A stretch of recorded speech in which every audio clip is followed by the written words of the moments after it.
saw Sarah yesterday. In this sentence, I am doing the work. I'm the subject.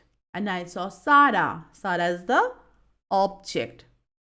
She waved at me. In the first sentence, I is the personal pronoun doing the work. In the second sentence, she waved at me. Sarah is doing the work. Sarah is the subject. So, in place of Sarah, we have used she. Subject pronoun. And here, she waved at me. Me is the object. I'm the object.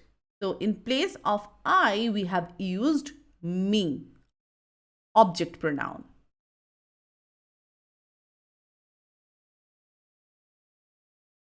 Maya hugged Ria.